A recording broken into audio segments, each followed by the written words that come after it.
Hey guys, how's it going? Maniac here. Season 13 has finally come to an end, and so now it's time to look at what heroes are going to be strong for Season 14. We'll actually be splitting this into a 3-part series, going over each role of damage, tank, and support, each on their own, so make sure you keep an eye out over the next couple of days for the follow-up videos.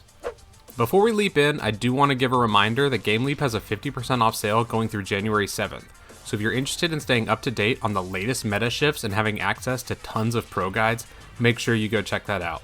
Once again, I'm Grandmaster Maniac, and without further ado, let's jump into today's video where I'll be covering my favorite role, damage. In her first season for competitive placements, Ashe is starting things off with a bang. She has high mobility with Coach Gun, high damage output, and Dynamite is a great tool for both ult charge when detonated in groups of enemies and slowing down enemy pushes. When paired with Mercy, she has insane kill potential. Bob is super strong and has the added benefits of contesting objectives and is able to be buffed by supports, but remember to bait out abilities that can deal with him like Sleep Dart before sending him out.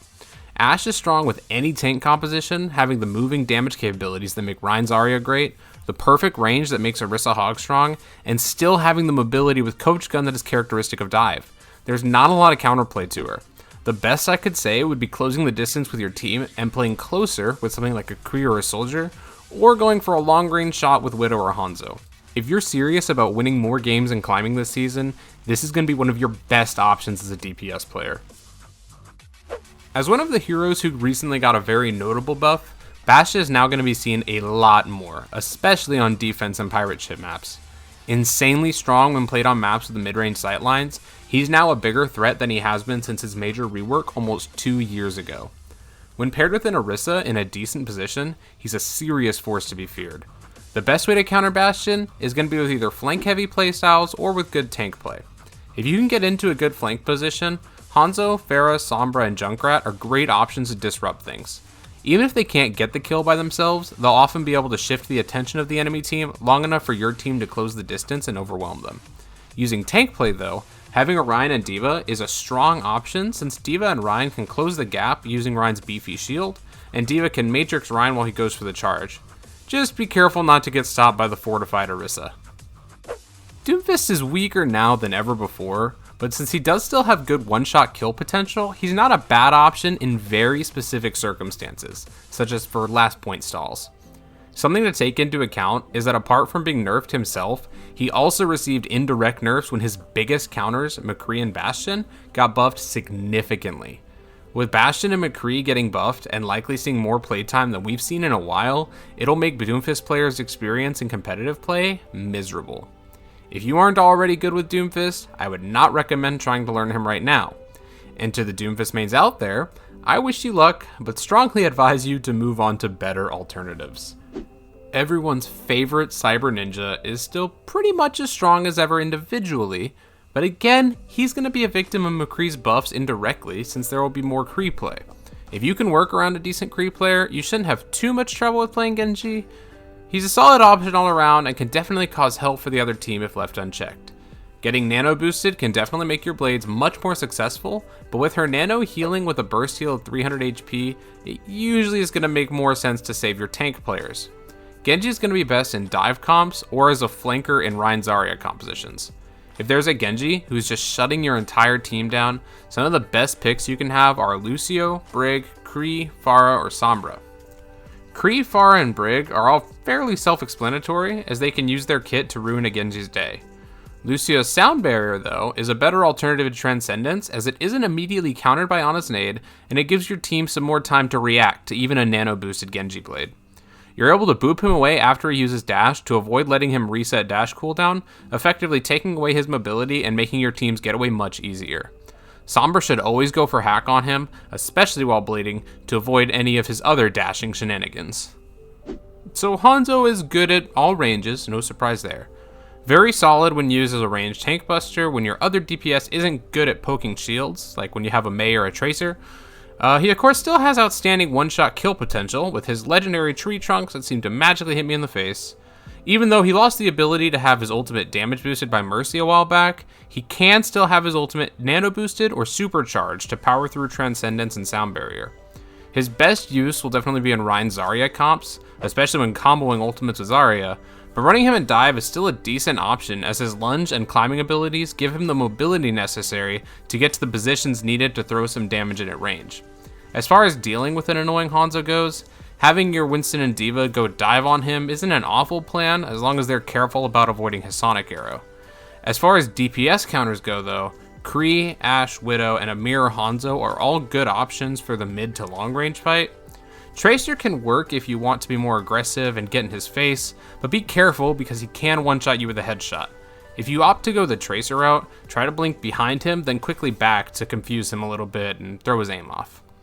Sorry to all you Aussies from down under out there, but Junkrat is definitely not going to be a great pick this time around. Not as good at tank busting as Bastion, although he is more mobile. Offers decent choke point control, but where he really shines is as a great option against goats, where you can just farm ultimate and go for a big pick. Make sure to play smart with Riptire and try to be unpredictable with it, since it'll likely be your win condition in a lot of situations. Pretty much anything that can take high ground over the Junkrat or dodge his pipes is going to be able to win the fight though. So McCree, Genji, Tracer, Widow, Hanzo, Pharah, I could go on. He's easily countered as long as you aren't just running goats. Oh boy, McCree. Top tier, nuff said. The BAMF's buffs have put him in the strongest state he has been in since beta. Several pro players and streamers have had meme games with only right click and are still able to dominate matchmaking at the highest level, and I would say he's at the top of the tier list right now. I would definitely advise caution and to be wary of one-tricking him too hard, as he will possibly getting hit with a nerf hammer based on how strong he is, but for now, abuse the hell out of him. Because of how long he's been in the game, and with how comfortable many players already are with him, a lot more people will be playing him as opposed to Ashe, despite how close they may be in strength right now. Your best bet is going to be staying away from him and trying to take the fight at range. Hanzo, Widow, and Ashe will be your best options against a McCree tearing you a new one, but he can still do decent damage, so try to pick him off quickly. If you're wanting to get as much SR as you can in a short period of time, play McCree. Also, be sure to comment down below any success stories you have with this new version of McCree, or even horror stories if you've had some similar experiences to what I've seen. Mei is not very good in most cases. She won't be seeing much of a change in playstyle or balance. She's a situational hero whose best use will be in defensive holds, where you're able to split off a team as they push through the choke, such as King's Row First Point or Hanamura, and to stall out last pushes on 2CP maps. As far as dealing with her when she's splitting off your team at choke points, it's pretty easy to do. Switch to dive and have your Winston or D.Va bait out the wall. They can come back over the wall and allow your team to regroup and re-engage before the wall comes off of cooldown. Whenever she's stalling at your last push though, bait out her cryo freeze and then attack her with a passion as soon as it breaks. Also, to all the tank players out there watching, please save your squishy friends when they get frozen by jumping between Mei and your ally to keep her from headshotting them to death. While Pharah is in a strong spot individually, Ashe and McCree will definitely be causing issues. Because they'll be prominent in the standard 2-2-2 meta comps, you'll likely have to take a more passive playstyle. Paired with a Mercy, she's still very strong, but with a high likelihood for both teams to have a Mercy, it won't help as much as you might think.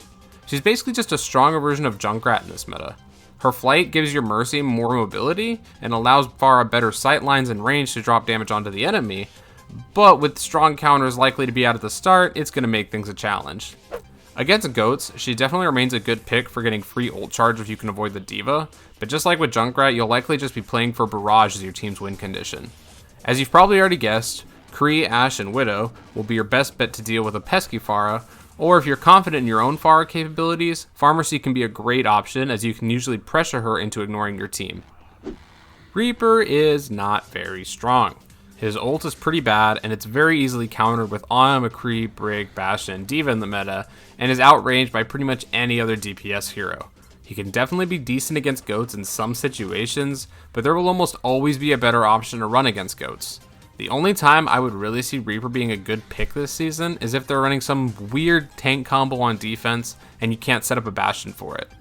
He's super easy to counter with Kree, Ashe, Widow, Pharah, and Hanzo, and if you haven't seen him around for a while, it's probably a safe bet that he's looking to flank on your team with a big ult. Soldier's in a strong place right now, and he has been for a while. Obviously not as strong as Kree, but he has solid damage output, decent shield break capabilities, and self-healing is always a nice thing, especially if you're running two off supports.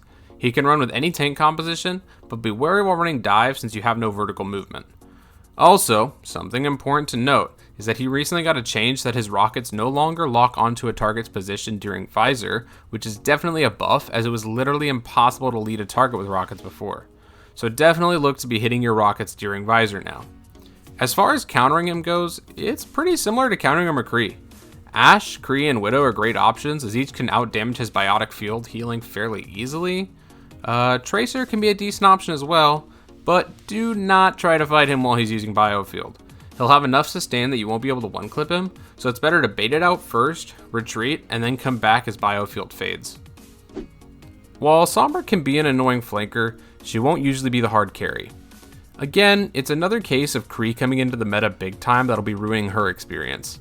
There's a lot to be said about doing some damage and translocating out to farm ult, but make sure that you're communicating a lot with your team and prioritize hitting your ult on the off supports. EMP's biggest benefit is that it almost guarantees Zen's death if he doesn't hit trans fast enough, and it has even bigger effects against Lucio as it can completely remove his entire ultimate from the game. With that being said, Ana Mercy is becoming a more standard support duo, so Sombra kinda loses a lot of that usefulness. She definitely has potential to come back into the meta in an attempt to counterplay Bastion, but she definitely isn't hitting top tier anytime soon. If there is one who's really bugging your team, I'd suggest just going Kree and flashing her every time you can. Symmetra. She's strong against Rein's Zarya comps when run in a Deathball style comp, and she charges her beam off of Rein's shield very quickly while not using any ammo. Teleporter makes her really strong when run with the new Bastion comps. In fact, Colorblind, Stevo, and Evil Toaster made teleporting bunker comp popular recently by steamrolling through ranked against several top tier players, including multiple Overwatch League professionals. If you find yourself in a 1v1 situation with her, make sure to dodge her orbs and kill her turrets quickly. Because her orbs move so slowly, it's easy to take her out at range with a host of heroes, and Pharah can laugh as she rains rockets down mercilessly. Most tanks will want to either kill her quickly or get out immediately though, as her level 3 beam will melt anything she touches.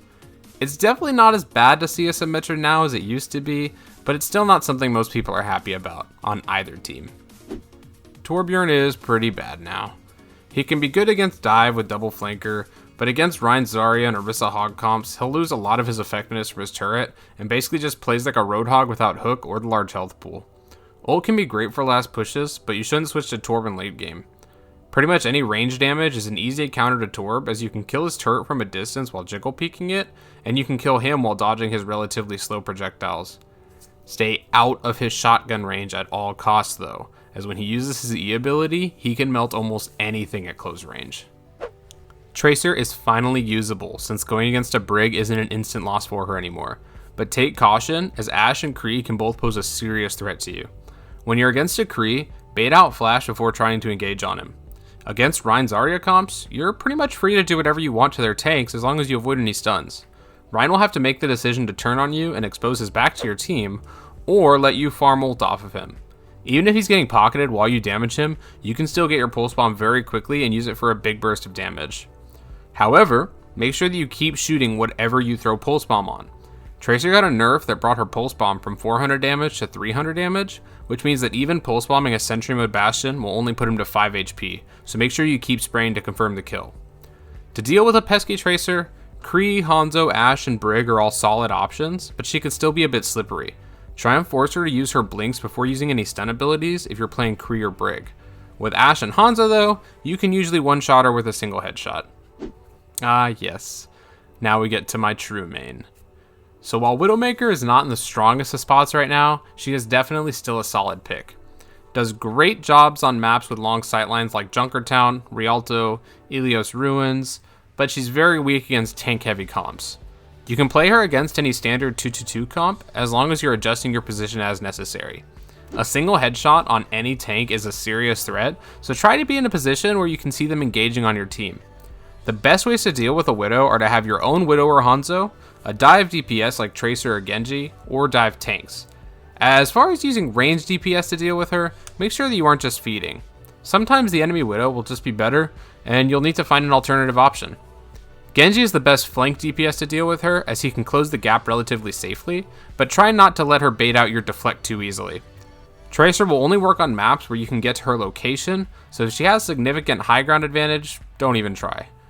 And as far as tanks go, both Winston and D.Va can jump her solo, but make sure to be butt jumping as Winston or using Matrix to block the headshots on your approach as D.Va.